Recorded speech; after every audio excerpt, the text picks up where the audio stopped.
Guys, tell us about yourselves. How did you both get into the paranormal? I mean, one at a time. Who wants to go first? I'll let Scotty go first. It's always me. Go first. We have the same story, and I've told it like a million times. But I'll tell it again because it's a fun story. I need to hear it. What really started mine and Nathan's paranormal journey, and I mean it's because we hung out, well before any of the paranormal stuff even became part of our life. We used to get together as teenagers, and we would skateboard and just do dumb teenager things. But there was one night, me, Nathan, and the group of friends that we were with, we had really gotten into the A&E show Ghost Hunters, kind of with Taps, when they really kind of brought the paranormal field into television. We really got into that show, and one of our buddies, it was pretty late at night. We were looking for something to do. We were all bored as crap. And one of our buddies was like, "Hey, my house is haunted. Why don't we go try to investigate it?" And they were like, "No, it's not." He's kind of known as a jokester of our little group. He was the prankster. He was the kidder, whatever. So we all kind of didn't believe him at first. We were like, "Whatever, man. No, it's not." And it took him some convincing to do. Eventually, he convinced us to go to his house. We go over to his house, and we're kind of sitting there. We all walk into the master bedroom, and his house was completely empty. Both of his family members that lived with him, they were in a completely separate town about 15 minutes away, doing their own things. So the house was completely empty. The five of us all go in there. We sit down in the master bedroom on the bed, and we're sitting there and we're asking, generic questions when you're investigating, and especially as five teenagers who've never done it before. Is there anyone here with us? Can you hear us? Can you see? Just the humdrum basic questions. And after a while, we did the whole knock once for yes, twice for no, and we started to get some sort of intelligent responses. But we're all still kind of iffy, because what if it's one of them reaching under the mattress and just tapping on the bottom of the box spring? We had the lights out, so it's pitch black. We couldn't see anything. And so we're sitting there, and I remember at one point, after about maybe 25 minutes of us running through some basic questions, one of us asked how many spirits are in this room, and we got a knock. Not necessarily like immediately after he asked that question. It was maybe a few minutes later, but we got one knock, and then a few minutes later, another knock, and those just kept increasing in speed and got so fast that it almost kind of sounded like a machine gun firing, Mm-hmm. And then the same one who asked that question had yelled "stop," and everything stopped. Mm. So we're sitting there and we're like, okay, that's pretty creepy, fear level going. And Nathan's sitting on the other end of the bed, because when you walked into that room, there was two dressers. One was over here, one was over here. And one of them was a tall one, the other was a regular one, and then the mattress was kind of right in the center of the room. We're sitting there, we're still in the dark, we're all kind of quiet. And then we hear Nathan go, "Did someone just throw something at me?" And everyone was like, "Oh, no, of course we didn't. Like, we can't see anything to grab anything. Why would we throw anything at you?" So he gets up and he turns on the light. And that tall dresser that I just talked about, sitting on top of it was a cowboy hat that had apparently been thrown off. And it had hit Nathan in the side of his leg as it fell to the floor.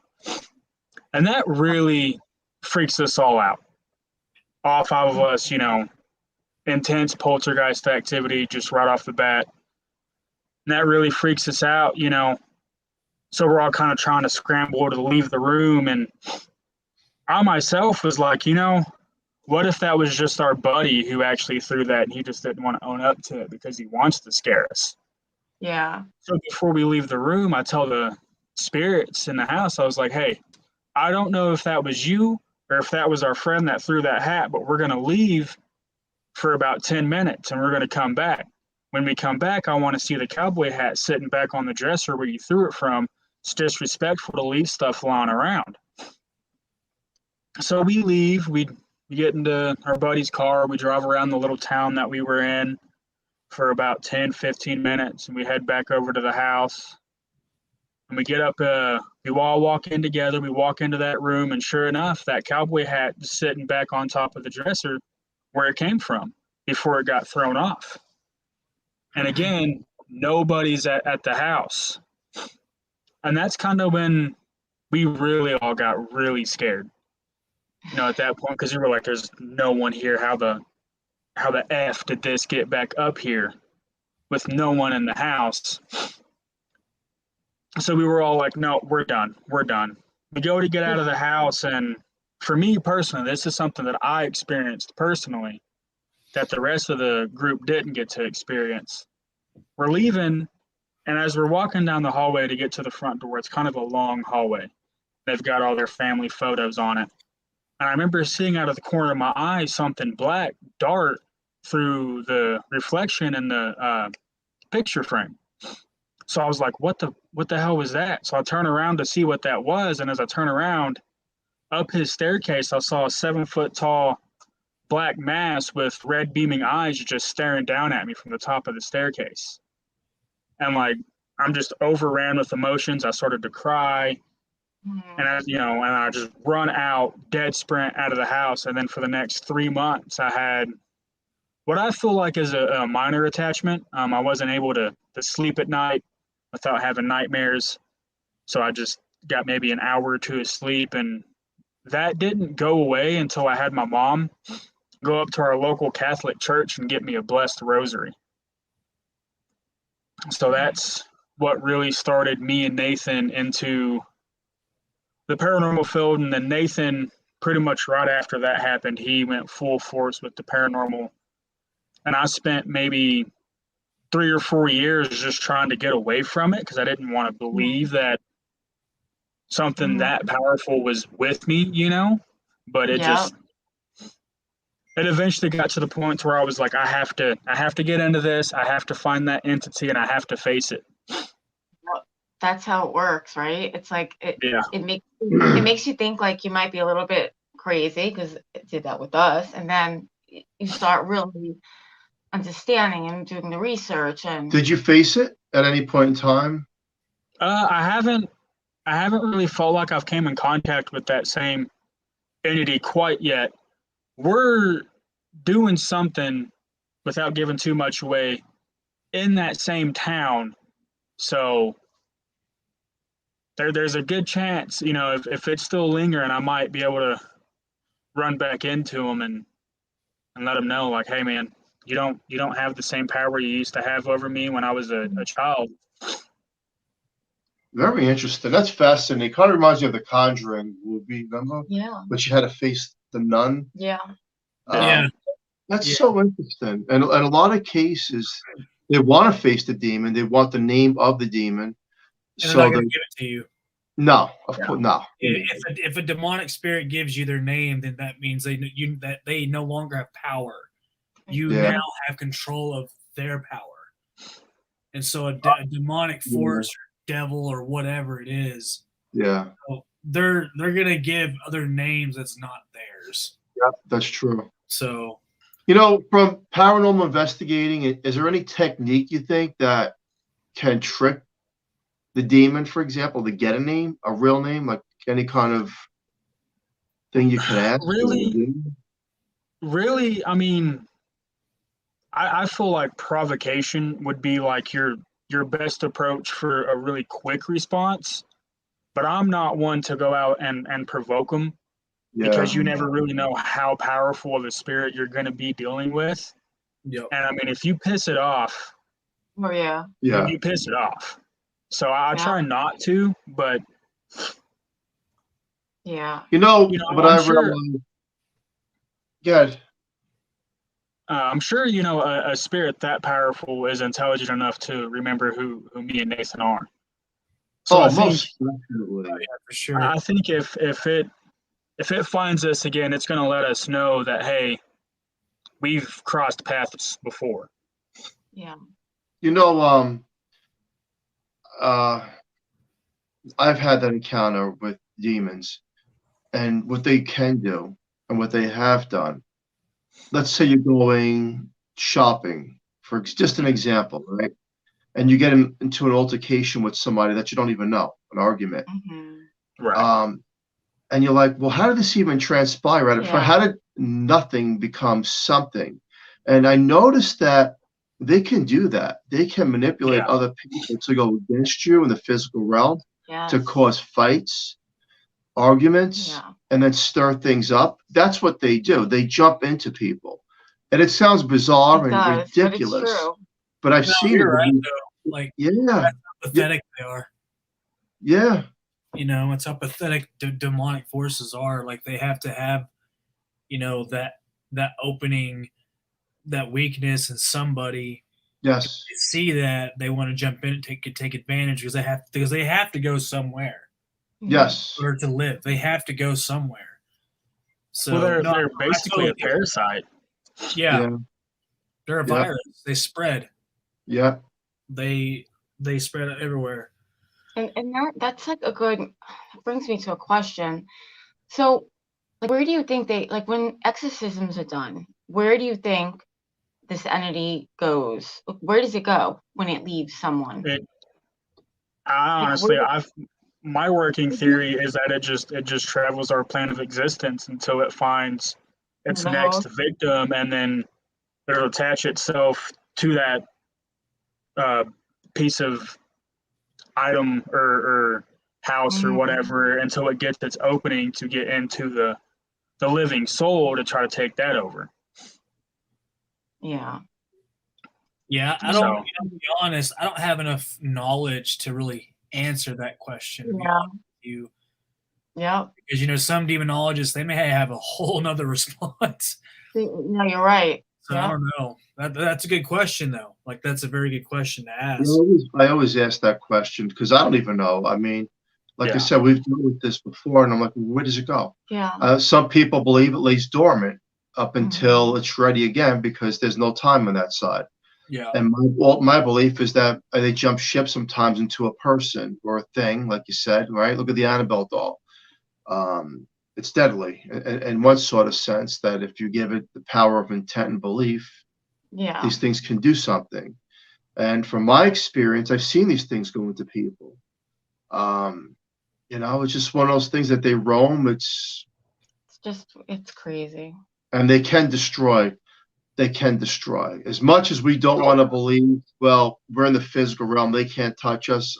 Well, look, they're not going to put boxing gloves on, but they know how to do mind manipulation towards us and control us to either want to take our own lives down the wrong path, drugs, alcohol, abuse, get into altercations with people, car accidents, heart attacks, things that we may think are coincidence, only that we've learned throughout the years that after like certain paranormal investigations, when they were being provoked by certain people that shouldn't have done it, they were attacked. And on the entity's watch, not our watch. It could be a month, it could be a year. And in the paranormal field, I always say tread lightly because you don't know what you're dealing with. You don't know.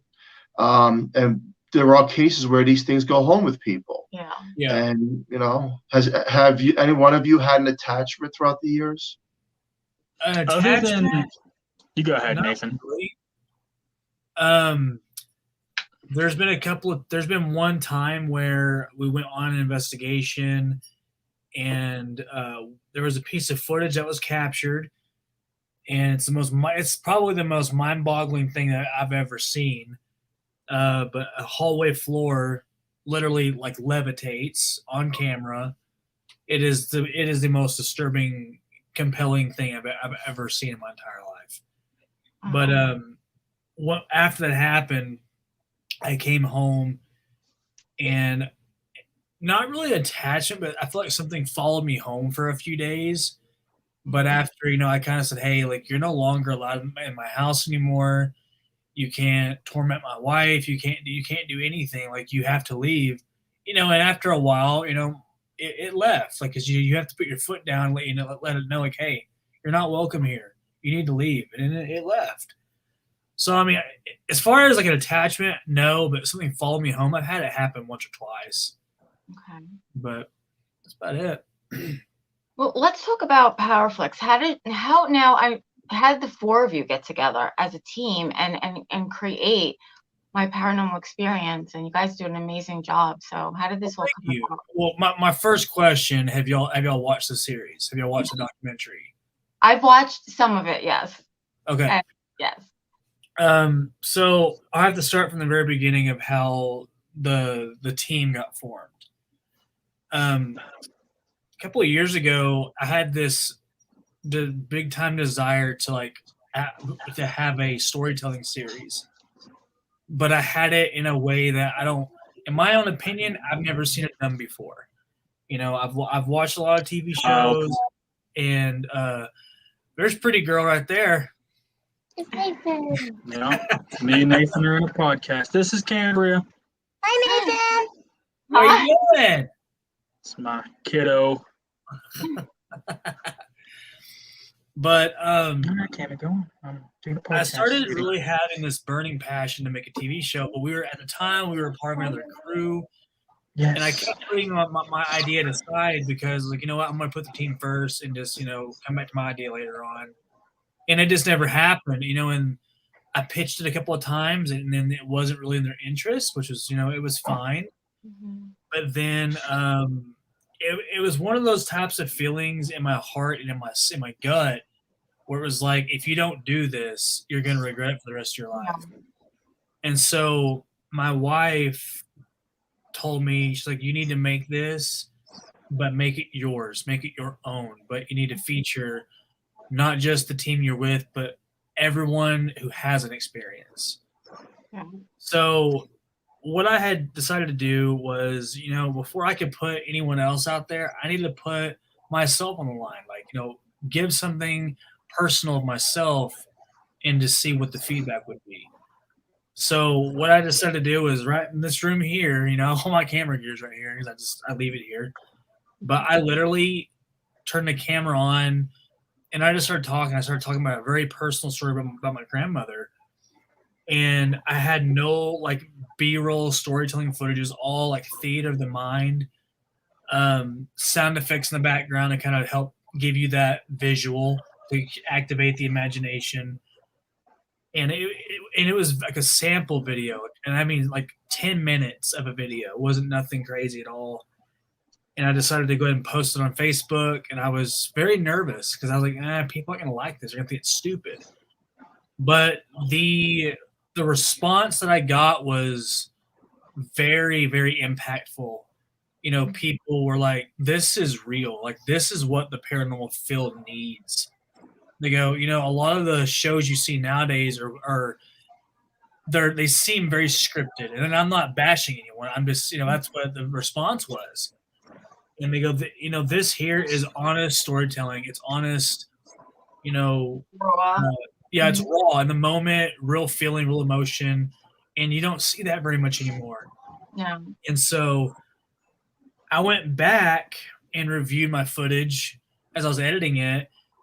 And I noticed that when I sat down, I just said, my name is Nathan Withers, and this is my paranormal experience. That's where the name came from. Mm-hmm. And I was like, that's the name of the show. That's what this is going to be called. Because it's not just mine, it's anyone's. Anyone who gets on the show, it's my paranormal experience. So it was about that time whenever Beth had called me up and she goes, hey, I want in. And I think it was not even 2 weeks later, Scotty goes, I want in. So after that, I said, hey, if y'all are gonna be a part of this, because it honestly started off as just me. I did the first couple of interviews myself, whatever. But I said, well, if you guys are gonna be a part of my production, I really want you guys to not just be here, but y'all need to learn the cameras, the art of film. Y'all need to learn what it takes to make a documentary, what it takes to film an interview or whatever we're doing. And so, Scotty, he's learned a lot of the basics. he's actually really picked up more than the basics, which is very impressive. You know, Beth is still learning as she goes on. Kara, she came a part of us whenever the Gateway Between Worlds documentary was being filmed. Matter of fact, that was the first time me and Kara ever met, was the second shooting of that documentary. Yep. And I had wanted Kara to be, you know, eventually be our lead camera operator. And I said, hey, here's the camera. I want you to learn it. She just picked it up, put it on her shoulder, started going with it. I was like, well, no, that's what I need. Like, that's what I need on the show. I need someone who's just going to pick it up and go with it. Yep. You know, there's so much work that has to be done behind the scenes that people really don't understand. Like, it's a lot of work. It is, you know. But we went and did, I don't know how many weeks of investigation for the Gateway film. We shot for a good 3.5 months of that film. Going back, because like every part of that story, there was not one time we would go back to the location and something more intelligent would happen. And the story with the Gateway Between Worlds, those who haven't seen it, I'm not going to give everything away, but what I will tell you is the woman we interviewed basically told me that there's a gate that is a portal between heaven and earth, and there's energy that's there, and when you go approach it, you'll experience it. And she looked me straight in the eyes. I know you're going to go to that gate, but I give you my word. The moment you approach it, you're gonna get a response. It's gonna greet you. And I was like, okay. So the next day, I go to that gate, and I mean, I was so skeptical. I was like, man, I'm gonna go here and nothing's gonna happen. I went with a camera, like no tripod, like one microphone and a spirit box. Like, it was so basic. And I put the camera on the curb, hit record, and the minute I walked up to it, you know, I got a intelligent response. And it wasn't until after I started asking very specific questions that only, you know, certain people would know. I was getting direct responses to those questions, like back to back to back to back. And when I finally showed my crew, I said, hey, I was like, you know, I think we need to go pursue this more. And I was showing the crew the evidence, and, you know, finally they're like, yeah, I think you're on to something. Like, I think we need to go, you know, and explore this more and see what this is about. So, you know, that was about the time that the entire crew finally got involved with the filming of it. And it's, I can't really go into it because I don't want to run the film for everybody. Okay. But it's definitely a groundbreaking story, and the evidence is phenomenal. There is a bonus feature to that documentary called The Gatekeeper, which the Gatekeeper place. I've seen that. You've seen that one? Some of it, yeah. Yeah, so the Gatekeeper was probably the most terrifying part of that story. For sure. It's kind of like for sure. Not to interrupt, but who gets the most, like, out of the four of you, who gets more freaked out the most? More freaked out the most? Yeah. I don't know. Honestly, Kara is very exuberant would be the word for it. Like, she wears her emotions on her sleeves. So you'll know when something happens because she'll get really excited, but I wouldn't consider it her freaking out. It's just her like, oh my God, this happened, you know. Mm-hmm. As far as like most freaked out, like, I don't want to point the finger at Scotty, but, you know, whenever Scotty first started the crew, like, I'm still a newbie. He's still a newbie, but like he's learning to control that fear, and he's learning, like, you know, to try to like level that out, because I mean, no, but it is scary. I mean, it is like, if you're not scared, it's normal. It's normal reaction to like get scared. Oh yeah.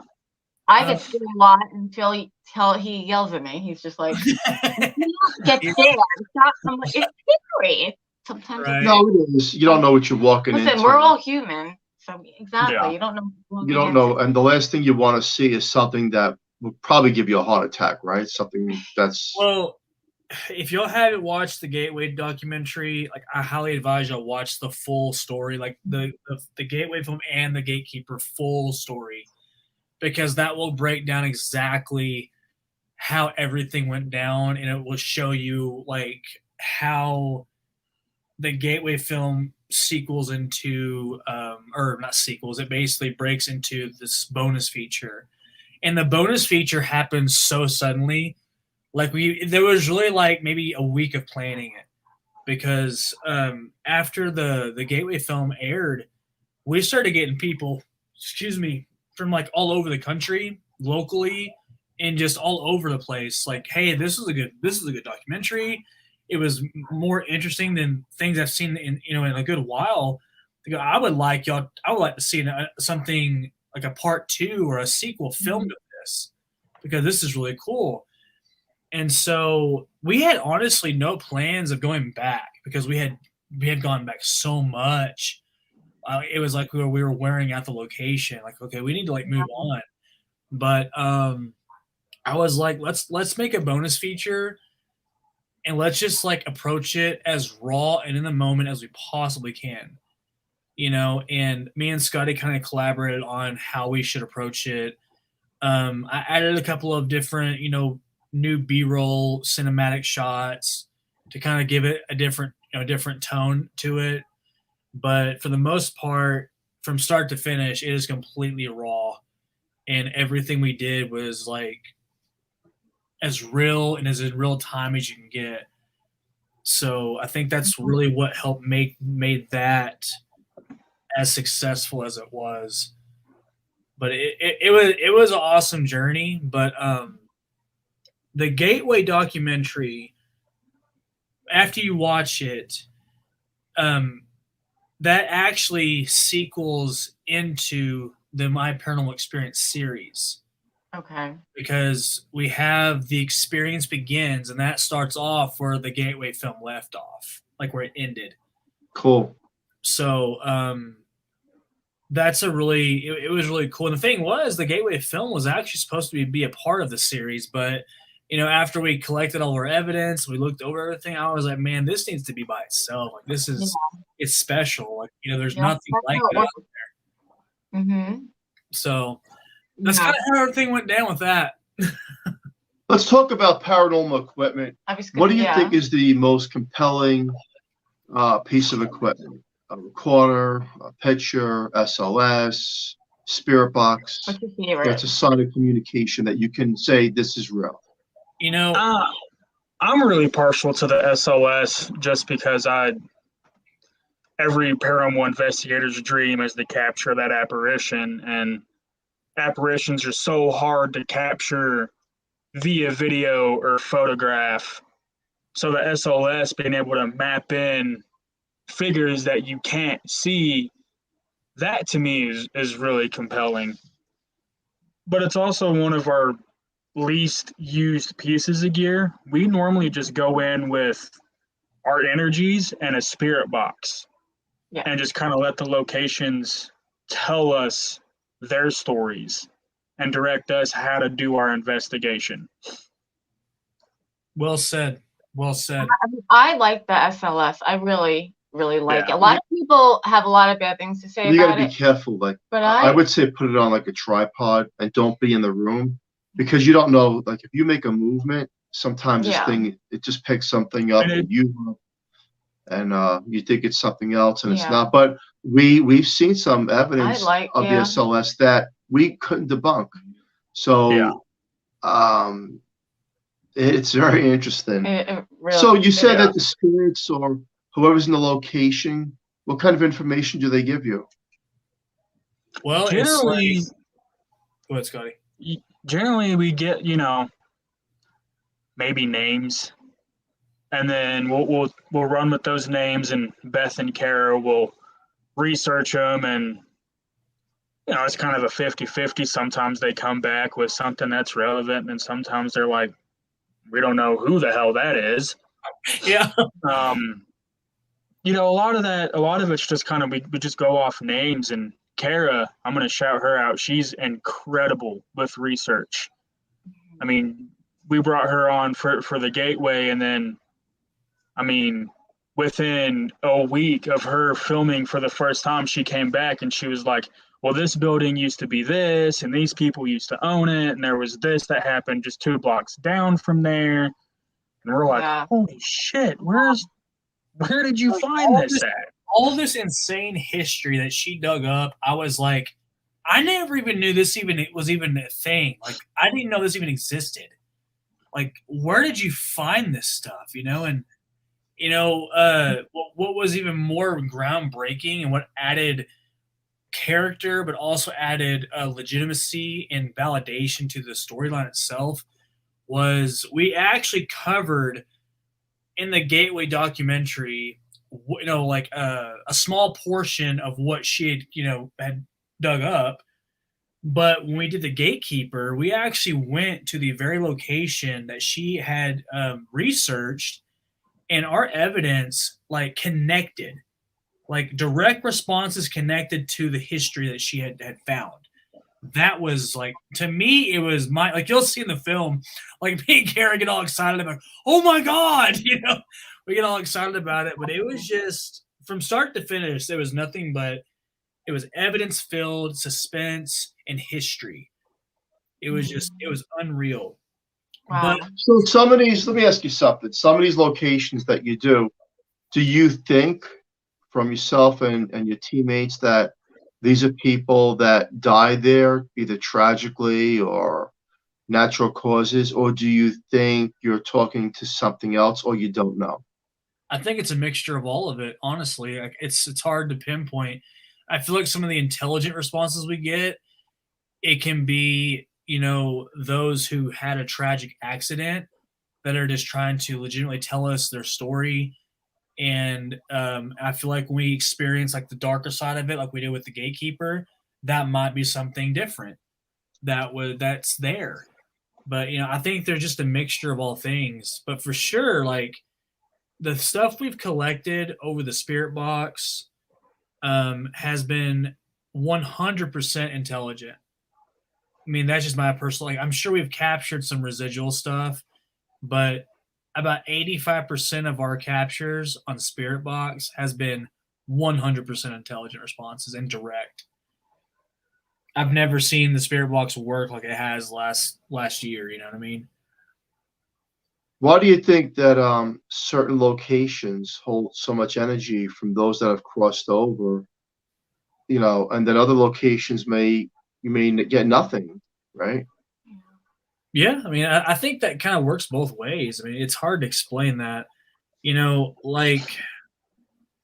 The Gateway film, I have to use as a reference because that's the only way I know how to.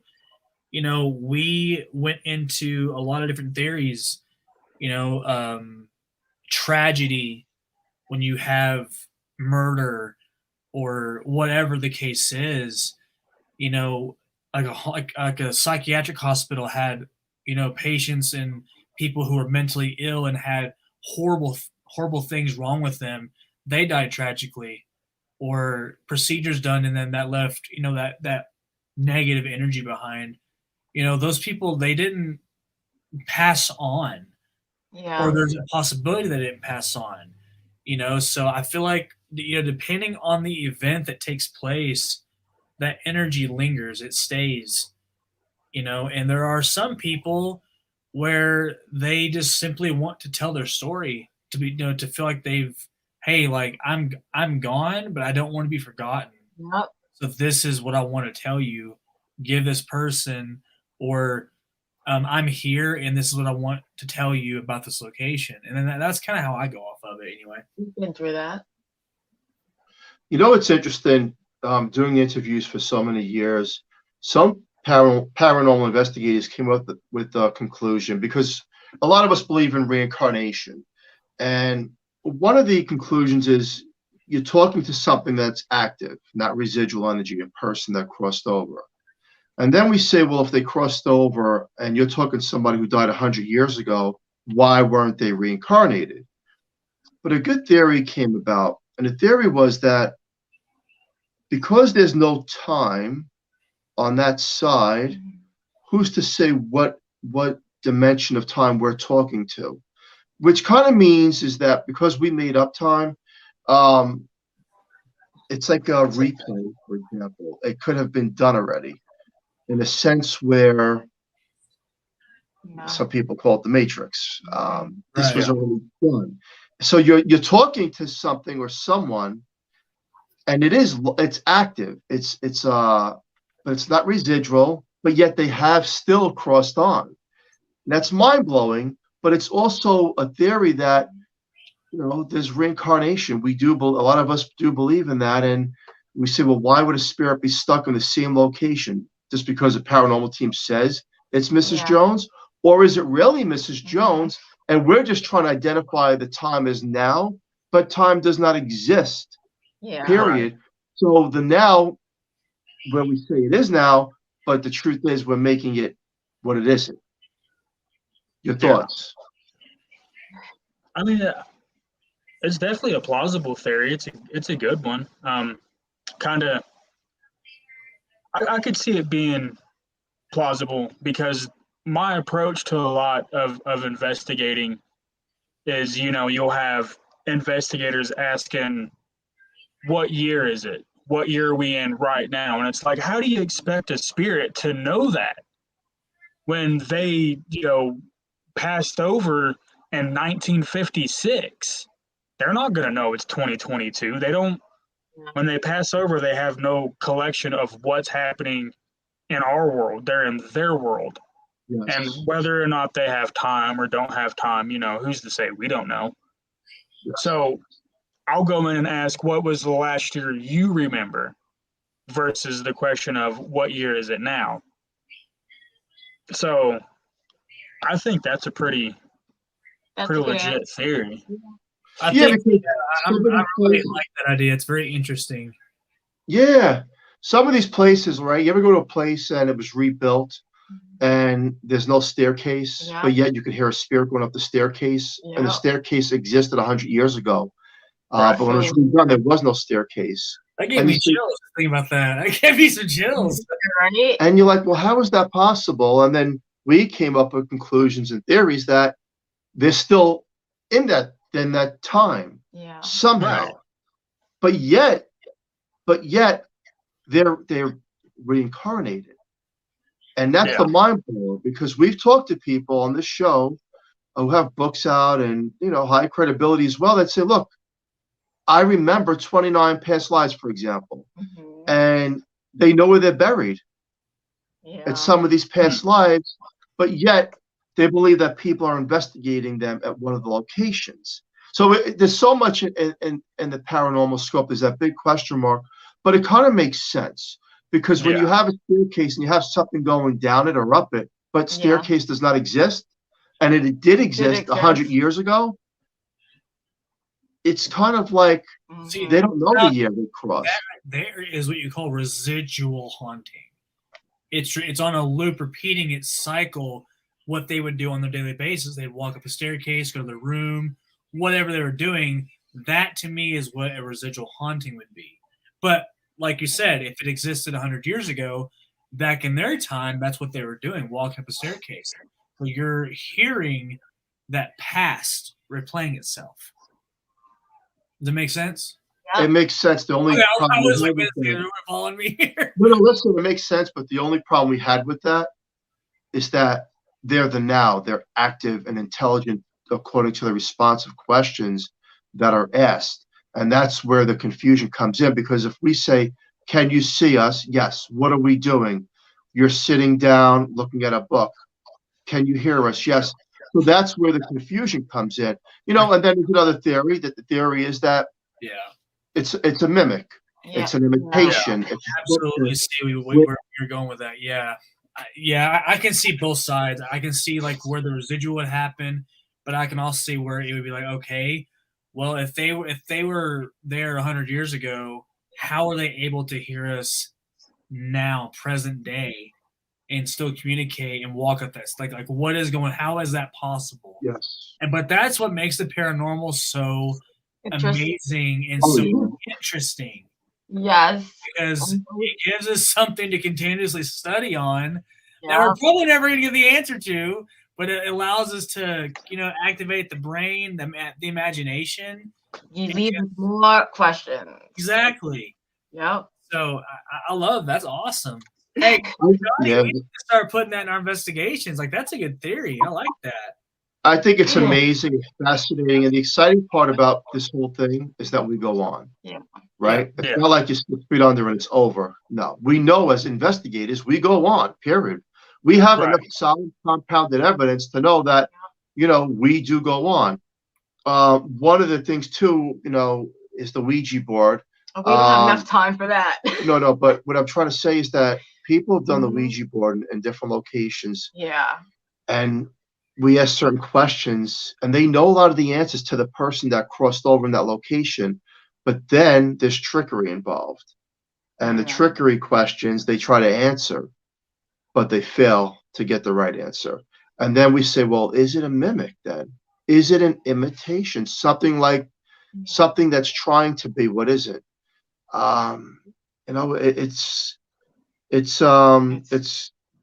It blows your mind. And you talk about that dark shadow with the red eyes in the beginning of the show. We also talk about shadow people as being, I don't know, intelligent and sometimes malevolent at the same time. What's your thoughts on shadow people? A good take for me really is, science tells us that energy's neither created nor destroyed. So it's somewhere. And we are energy,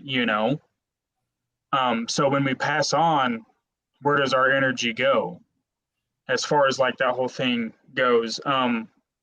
Some people, I believe, that had those really negative lives, whether it was like drug addiction, alcohol addiction, or just in situations where they were abused or were abusers themselves, or, just really did awful things in their life. Maybe when they pass, that energy that they release after their brain decides that it's like, I'm taking my last synapse, I'm firing my last charge off. The energy goes out into the world. Are those the negative entities that we come into?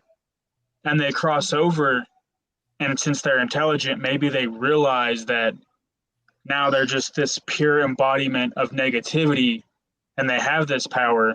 So is that why we come across shadow people or black masses with red beaming eyes, or entities that will cause harm to you by scratching you or whatever? Yeah. And then there's also those ones that are just kind of floating through the frequencies of the airwaves, and maybe sometimes when we're asking a question through a spirit box, maybe that is just a spirit that's coming by that's going, hey, and then just keeps going its path. True. That's true too. I've encountered that as well. Good point. Unfortunately, we are at the end of the show. Yeah. So tell people, both of you are incredible, a lot of knowledge. And everyone out there, you have to watch them on Paraflex. Yes. Tell people where they can find you and all that good stuff. Okay. Well, my paranormal experience, the documentary and the series can be found on Paraflix Paranormal Plus. It is a streaming service. You can find it on Fire TV, Roku, Apple TV, the App Store. You can go on the actual website and Google Play. It's actually a very affordable streaming service. Probably one of the most affordable there is out there right now. But that's, we have a Facebook page, My Paranormal Experience on Facebook. We have an Instagram account. You can follow us on TikTok, which let me kind of break down the TikTok real quick because we all have our own individual. I'm kind of like my account's kind of like where most of our videos go on TikTok. You can follow me on @NathanWithers22. 90, I think. Yeah. Okay. And I'm on TikTok, and we also now have a Twitter account, and it's just MPE series, and yeah, that's where we're at there. Other than that, I mean, that's about it. We're just, we're very thankful for every person who's viewed our series and every fan we've ever got. We're very appreciative for everything we've ever been given, and the support we've gotten. So Awesome. Well, keep up the great work, both of you. Yeah. Thank you so much for coming on Horsefly Chronicles Radio. To the listener out there, share the show. There's a lot of knowledge. And we have these two special guests. Julie, wrap it up. Okay, well, special thank you to Carnation for sponsoring the show. We love them. So please join us next Monday night on United Public Radio Network on 105.3 FM from New Orleans. We said that wrong. Stay tuned for Trish Moe with the Missing Piece. Everyone have a safe, great night, and we'll see you next week. Thank you, everybody. Thank you. Thank you for having us.